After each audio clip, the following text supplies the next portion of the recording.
오늘 함께 은혜 받을 하나님의 말씀은 요한복음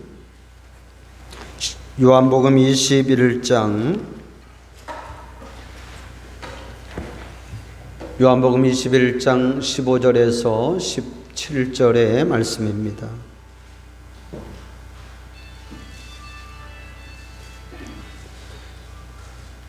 그들이 조반 먹은 후에 예수께서 시몬 베드로에게 이르시되 요한의 아들 시몬아, 네가 이 사람들보다 나를 더 사랑하느냐 하시니 이르되 주님, 그러하나이다. 내가 주님을 사랑하는 줄 주님께서 아시나이다. 이르시되 내 어린 양을 먹이라 하시고, 또 두 번째 이르시되 요한의 아들 시몬아, 네가 나를 사랑하느냐 하시니 이르되 주님, 그러하나이다. 내가 주님을 사랑하는 줄 주님께서 아시나이다. 이르시되 내 양을 치라 하시고, 세 번째 이르시되 요한의 아들 시몬아, 네가 나를 사랑하느냐 하시니 주께서 세 번째 네가 나를 사랑하느냐 하심으로 베드로가 근심하여 이르되 주님, 모든 것을 아시오매 내가 주님을 사랑하는 줄을 주님께서 아시나이다. 예수께서 이르시되 내 양을 먹이라. 아멘.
할렐루야. 지휘자가 있으니까 확실히 다른 것 같아요. 우리 신현호 권사님, 또 우리 이지수 집사님들, 오랜만에 우리 찬양대 또 같이 함께해서 감사합니다. 고생 많으셨습니다. 우리 박수 한번 해드려요. 찬양대 감사합니다. 우리 옆에 계신 분들하고 눈으로 인사하죠. 사랑하고 축복합니다. 잘 오셨습니다. 자, 우리 한번 같이 고백해 보겠습니다. 주님 사랑합니다. 할렐루야.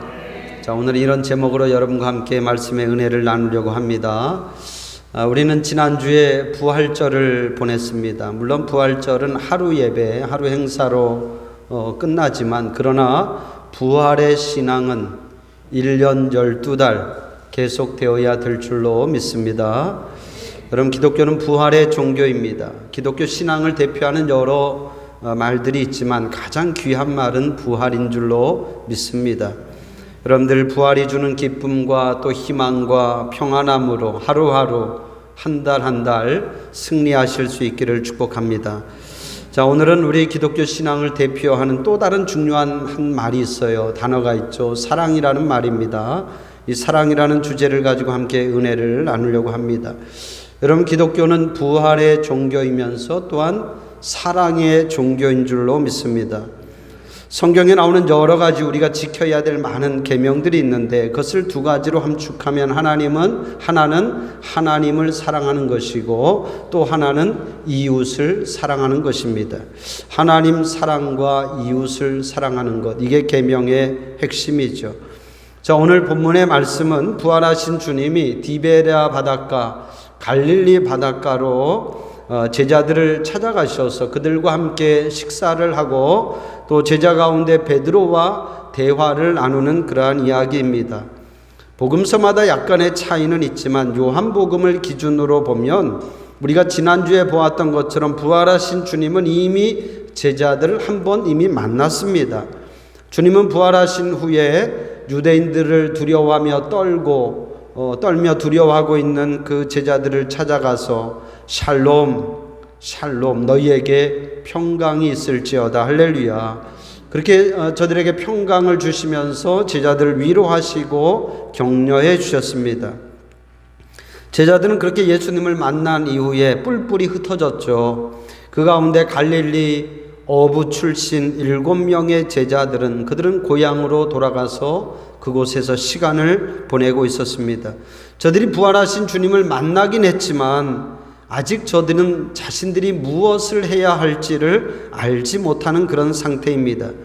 여러분, 그도 그럴 것이 지난 3년을 예수님을 따라다녔어요. 늘 예수님과 함께 했는데 그 예수님이 떠나고 나니까 저들은 방향을 잃어버린 거죠. 자신들이 앞으로 뭘 해야 될지, 어떻게 해야 될지 그 방향을 잃어버린 그런 상황이었죠. 그래서 이 7명의 제자들은 그 옛날 했던 고기 잡는 일을 하면서 시간을 보내고 있습니다. 그 제자들을 위해 예수님이 친히 그들을 찾아가셨습니다. 오늘 본문 21장 앞부분에 보면 제자들이 예수님 만나는 그러한 장면이 소개가 되고 있는데, 이는 3년 전에 제자들이 처음 예수님 만날 때와 너무나 그 장면이 흡사합니다.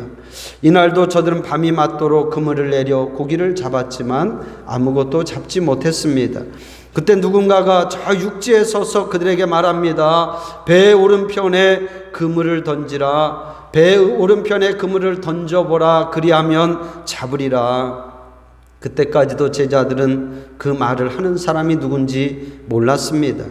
그런데 그 낯선 사람의 말대로 했더니 어떻게 되었더라? 그물을 들 수 없을 만큼 고기가 잡힌지라. 할렐루야. 그물을 들 수 없을 만큼 고기가 잡혔고 나중에 세어보니까 몇 마리였더라? 153마리였더라. 그제서야 정신이 번쩍 난 거죠. 뭔가 여러분 떠오르는 장면이 있잖아요. 뭔가 지금 상황이. 그러니까 머리가 잘 돌아가는 예수님의 사랑받던 제자 요한이 베드로에게 말하는 거예요. 야, 주님인 것 같아. 주님인 것 같아. 그렇게 말합니다. 그 말에 겉옷을 벗고 있던 베드로가 겉옷을 다시 주워 입고는 바다로 뛰어들어서 헤엄을 쳐서 예수님 앞으로 가죠. 다른 제자들은 나중에 배를 타고 육지로 돌아옵니다. 그러면서 제자들이 예수님을 다시 한번 만나게 됩니다. 성경에 보면 예수님의 마음이 참 따뜻하게 느껴지는 게 그 밤새 고생한 제자들을 위해서 손수 숯불을 피워서 생선을 구워 주셔요. 그리고 떡을 제자들에게 나누어 주십니다. 참 예수님 자상하시고 따뜻한 면이 있습니다.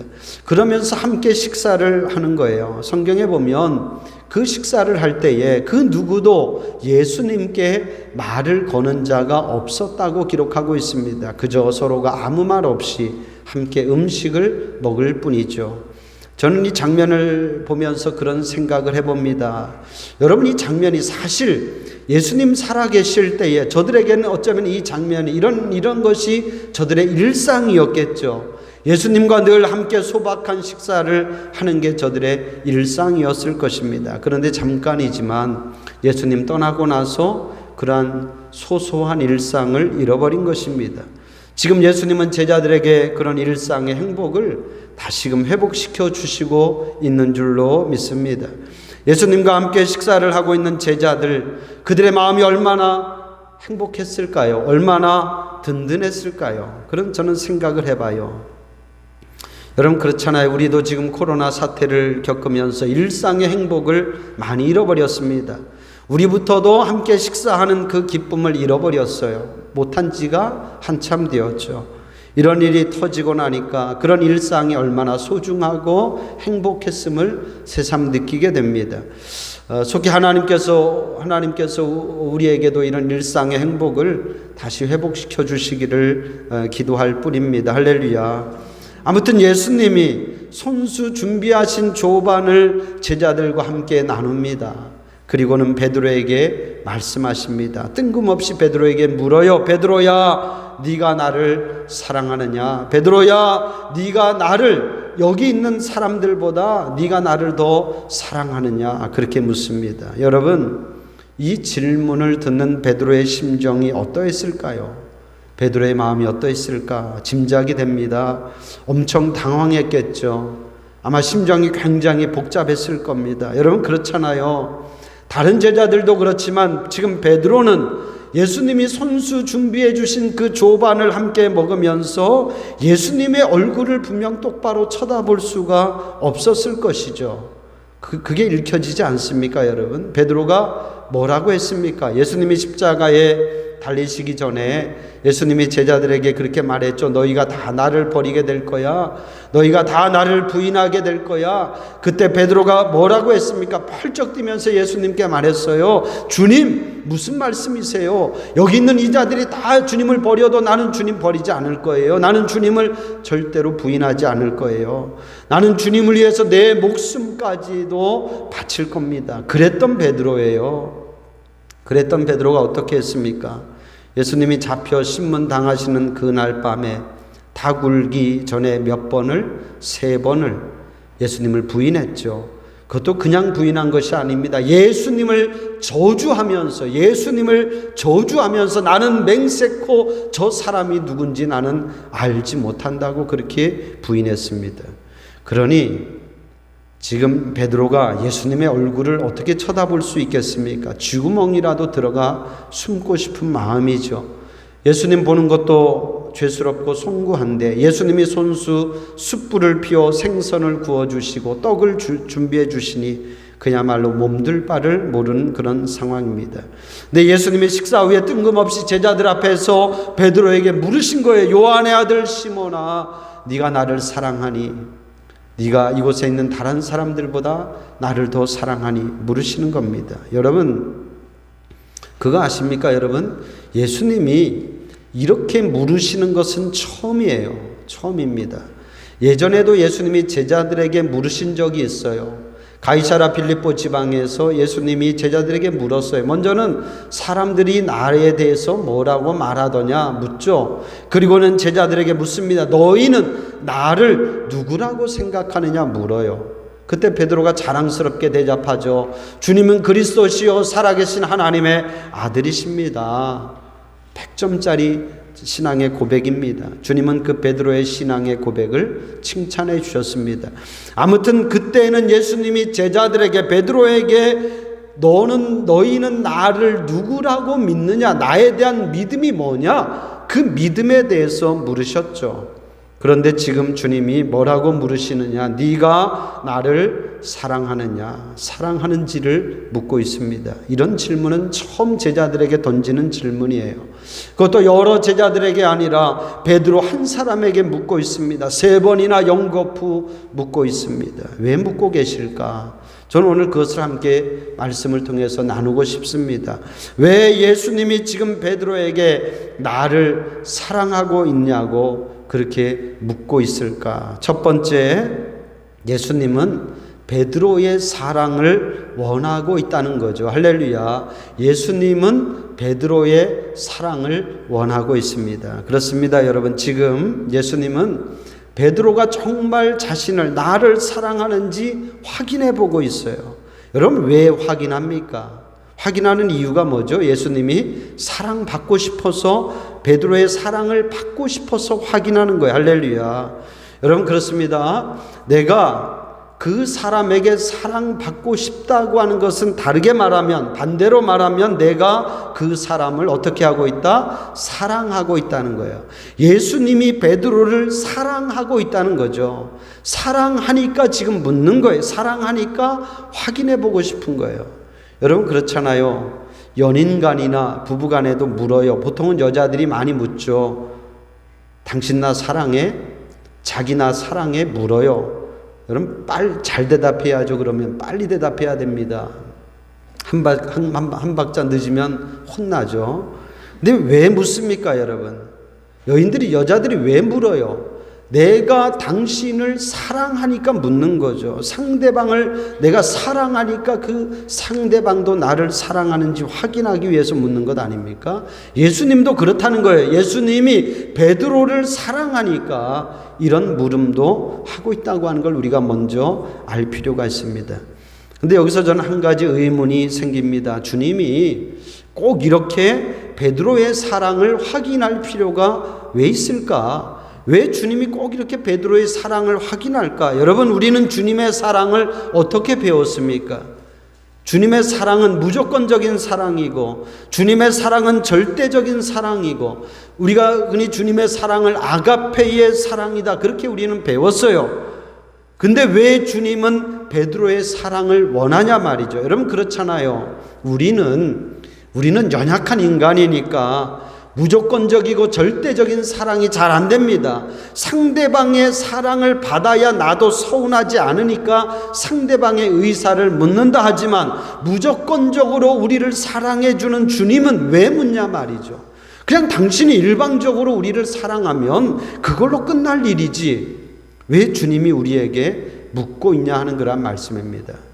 여러분, 보통 우리가 하나님을 오해하는 것이 이런 면에서 오해합니다.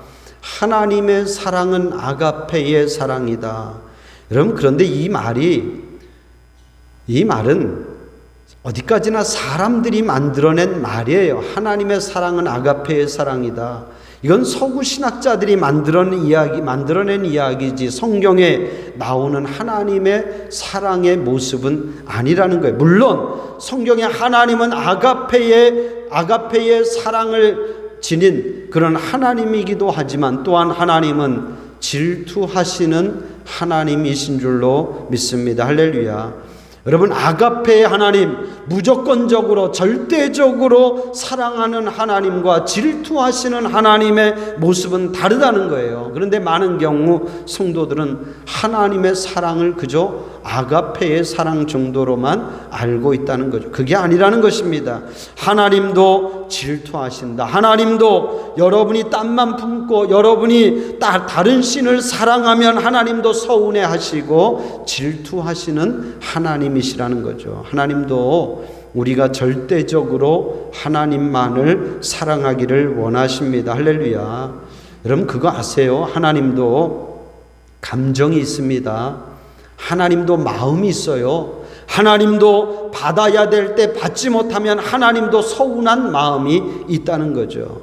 우리는 하나님이 아무 감정도 없고 아무 바람도 없고 그저 그냥 일방적으로 하나님이 우리를 사랑하는 그런 분으로 오해하는데 그렇지가 않다는 거예요, 여러분. 여러분 한번 잘 들어보세요. 우리는 사랑이라는 단어가 하나잖아요. 그런데 유대인들은 사랑이라는 단어가 몇 개 있습니다. 먼저는 무조건적인 사랑을 말하는 아가페가 있고, 그리고 또 친구와의 어떤 우정의 사랑을 말하는 필리아가 있고, 또 남녀 간의 어떤 육체적인 사랑을 말하는 에로스가 있습니다. 다 사랑이라는 그런 말입니다.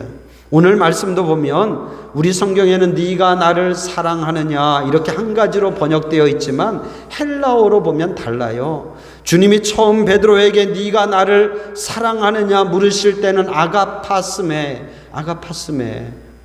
그러니까 아가페의 사랑으로 묻습니다. 네가 나를 절대적으로 사랑하니?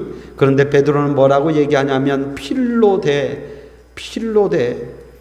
필리아의 사랑으로 주님 사랑한다. 그러니까 주님과 어떤 친구의 어떤 우정으로서 사랑한다고 그렇게 대답합니다. 두 번째도 주님이 베드로에게 아가파스메, 절대적으로 너 나 사랑하느냐? 그러니까 베드로는 또 역시 필로데, 우정으로 주님을 사랑한다고 말하죠.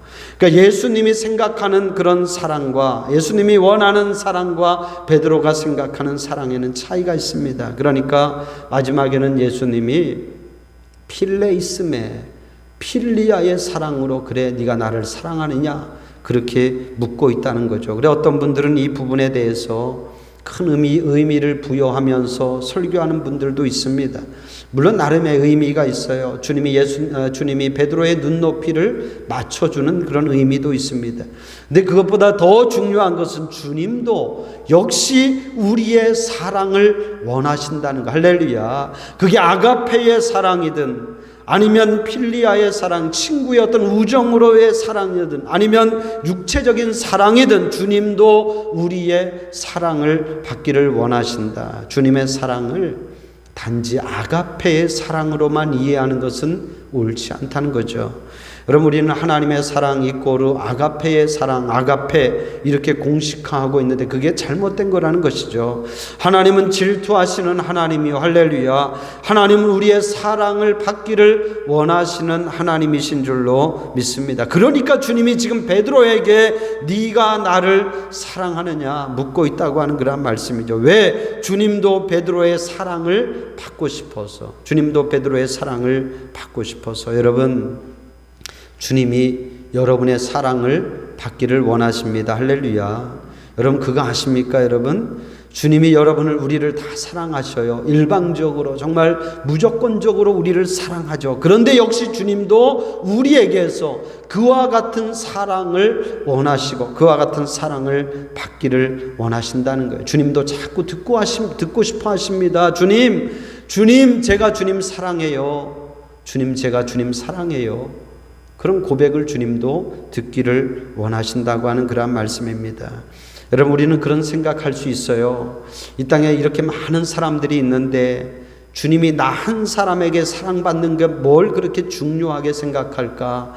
그런 생각할 수 있습니다. 그런데 여러분 주님도 여러분 한 분 한 분의 사랑의 고백을 듣기를 원하시는 줄로 믿습니다. 거짓된 입술의 고백이 아니라 진실한 사랑의 고백을 듣기를 원하신다. 여러분 사랑은 진지한 거잖아요. 사랑은 장난이 아닙니다. 사랑은 진지해요. 그래서 주님이 베드로에게 물을 때에도 네가 나를 사랑하니 3번을 묻는 거예요. 3번을. 왜 3번을 묻습니까? 주님은 지금 이 상황이 그냥 한번 해보는 거예요? 아니라는 거예요. 그냥 장난으로 한번 물어보는 게 아니라는 거예요. 그냥 가벼이 너가 대답하지 말고 진지하게 고민하고 진실되게 대답하라고 하는 그러한 말씀이 있죠.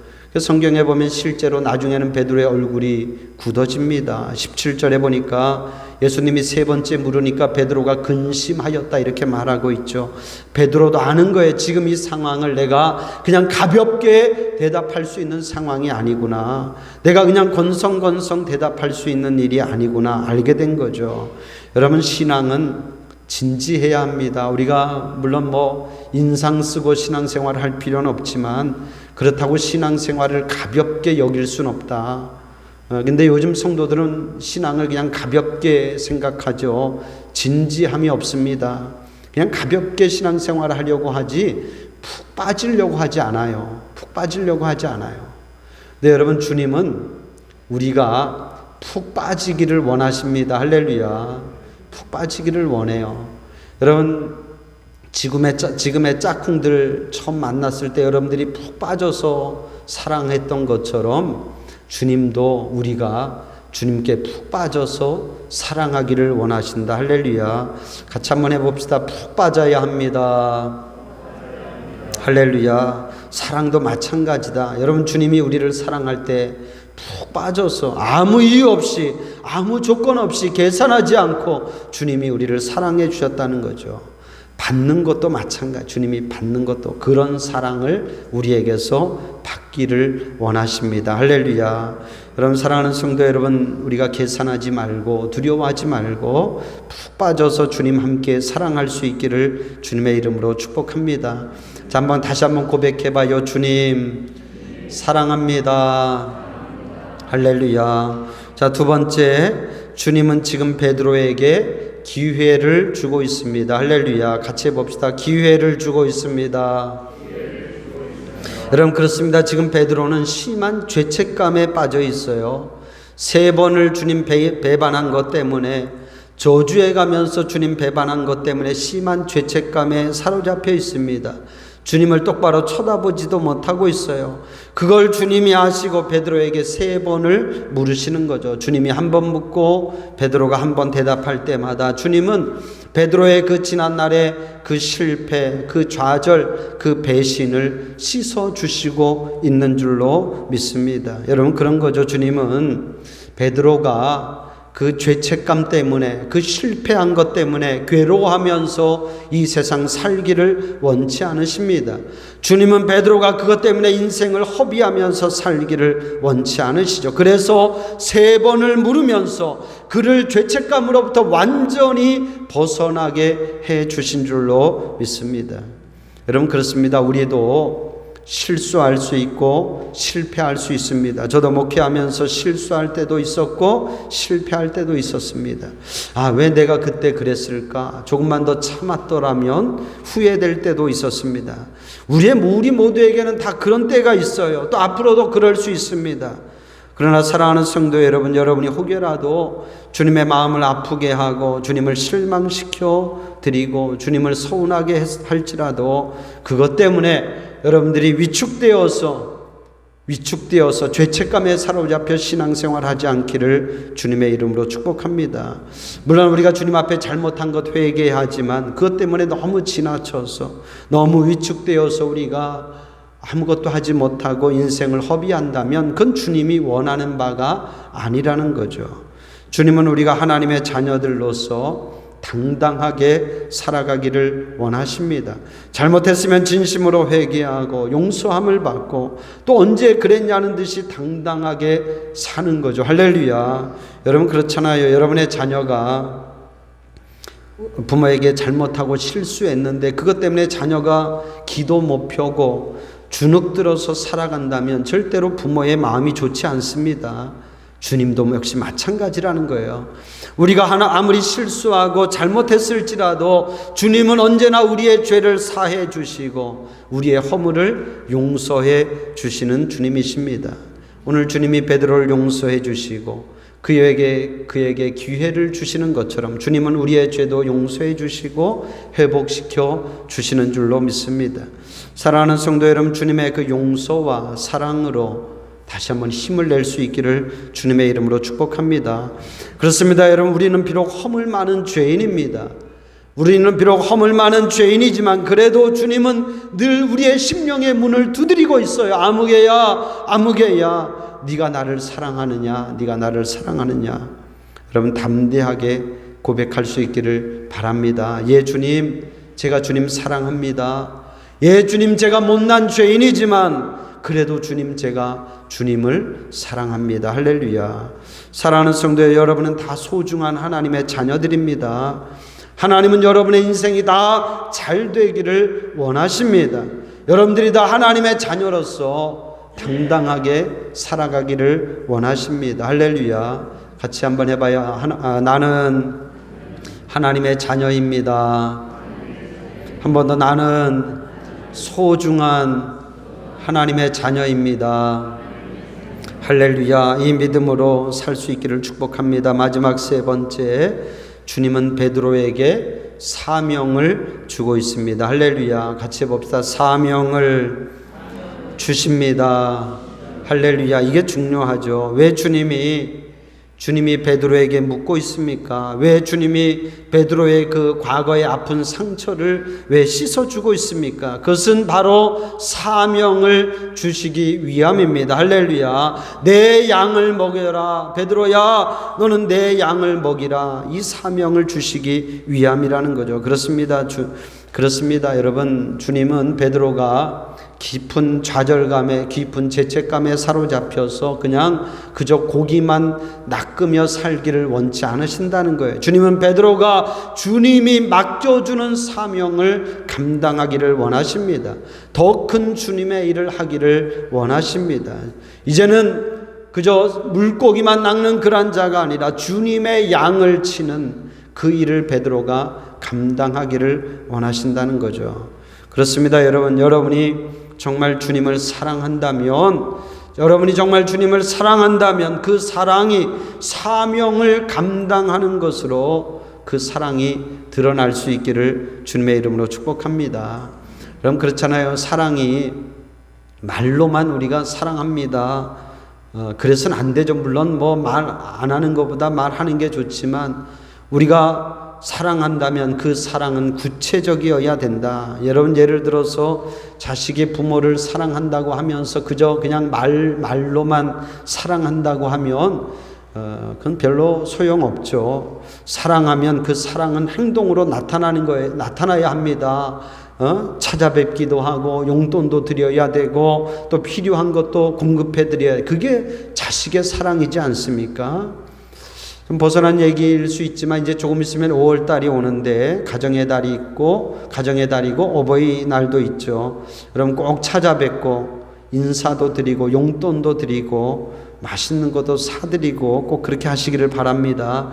그리고 부모님들은 자녀들이 찾아오겠다 하면 뭘 오냐고 하지 말고 오라고 하십시오. 제가 전에 있던 교회에 참 지혜로운 노권사님이 계셨어요. 홀로 사시는 노권사님 계셨는데, 이 권사님은 이제 자녀들이 온다 그러면 됐다고, 뭘 힘든데 오냐고 그렇게 말씀하지 않아요. 딱 한 말씀 하시더라고요. 늘 보면 자녀들이 찾아뵙겠다 하면 니들이 알아서 해라 이렇게 말합니다. 니들이 알아서 해라. 그럼 다 왔다 가더라고요. 다 왔다 가요. 여러분, 그게 부모 자식 간의 도리이고 자녀의 도리이고 또 그게 자녀의 마땅한 부모를 향한 사랑의 모습인 줄로 믿습니다. 할렐루야. 하나님을 사랑하는 것도 마찬가지다. 그냥 우리가 그저 받으려고만 하고 말로만 주님 사랑해 이게 아니라, 여러분들이 정말 주님을 사랑한다면 그 사랑을 보답할 수 있고, 오늘 주님이 베드로에게 이 사명을 주시는 것처럼 우리도 주님이 주시는 사명을 감당해야 된다고 하는 그러한 말씀입니다. 여러분, 사명 감당한다고 하는 게 무슨 거창한 일이 아닙니다. 오늘 베드로에게 주님 뭐라고 얘기하냐면 내 양을 먹이라 이렇게 말해요. 내 양을 먹이라. 여러분, 주님의 양이 누굽니까? 여러분, 좁게는 옆에 있는 우리 모든 성도들이 다 주님의 양입니다. 여러분, 먼저는 우리가 성도들을 돌보고 또 성도들을 사랑하고 섬기는 이것, 주님이 우리에게 주시는 가장 어떻게 보면 기본적인 사명인 줄로 믿습니다. 여러분, 다 우리는 양이에요. 이 가운데는 어린 양도 있고 아직 믿음이 성숙하지 못한 양도 있고 또 누군가가 보살펴줘야 되는 그러한 양도 있습니다. 여러분, 그 다양한 양들, 우리 성도들 다 여러분들이 서로 사랑하고 서로 돌보고 또 서로 섬겨줄 수 있기를 주님의 이름으로 축복합니다. 따뜻하게 대해주시고 그리고 웃는 얼굴로 인사하고 친절하게 대해주고, 이런 것 하나하나가 다 양을 돌보는 일이다. 양을 돌보는 일이다. 양을 치는 일이다. 여러분, 이 사명을 감당해 주시기를 주님의 이름으로 부탁합니다. 그리고 이 양은 넓게는 주님의 이 교회가 이 주님의 양인 줄로 믿습니다. 할렐루야. 주님의 교회를 위해서 헌신하고 충성하라는 거예요. 할렐루야. 주님의 교회를 위해서 헌신하고 충성해라. 여러분, 그렇습니다. 저마다 다 한 주간의 생활이 힘들고 또 고단한 삶이지만, 그래도 주님이 부탁하신 이 교회, 주님이 정말 사랑하는 이 교회, 너희도 사랑해라. 너희도 이 교회를 아끼라. 너희가 이 교회를 위해서 충성하고 헌신해라. 주님이 우리에게 맡겨주시는 사명인 줄로 믿습니다. 사랑하는 성도 여러분, 이제 말씀을 맺겠습니다. 먼저는 주님이 여러분을 얼마나 사랑하는지를 꼭 깨달아 알 수 있기를 주님의 이름으로 축복합니다. 주님은 베드로가 아무리 흠이 많고 또 실수를 하고 죄를 지었어도 주님은 베드로를 사랑해 주었어요. 그를 나무라거나 책망하지 않고 넓은 사랑으로 그를 용서해 주시고 그 허물을 덮어주셨습니다. 주님은 그와 같은 사랑으로 또한 우리를 사랑해 주시는 줄로 믿습니다. 여러분, 한 사람 한 사람 다 소중한 하나님의 자녀들입니다. 여러분, 다 소중한 하나님의 사랑받는 자녀들입니다. 자긍심을 가지고 그렇게 당당하게 살아갈 수 있기를 주님의 이름으로 축복합니다. 그리고 이제는 우리가 주님 사랑하는 그 마음으로 성도를 사랑하고 성도를 섬기고 교회를 사랑하고 또 맡겨진 사명을 충성되이 감당하는 우리 모든 믿음의 성도들 되기를 주님의 이름으로 간절히 축복합니다. 할렐루야. 자, 다시 한번 크게 우리 한번 마음을 다해서 한번 고백하겠습니다. 주님 사랑합니다. 한 번 더 주님 사랑합니다. 할렐루야. 기도하겠습니다. 하나님 사랑합니다. 우리가 어찌 하나님의 사랑을 다 헤아리고 갚을 수 있겠습니까? 저희들 너무나 부족하고 또 미약하지만 그래도 하나님, 저희가 주님 사랑합니다. 또 사랑하기를 원합니다. 하나님, 우리에게 힘 주시고 또 능력도 주시고 또 주님이 우리에게 맡겨준 이 사명, 성도를 사랑하고 또 교회를 사랑하고 충성하는 그런 저희들 될 수 있도록 주님 도와 주시옵소서. 주님 사랑합니다. 예수님의 이름으로 기도했습니다. 아멘.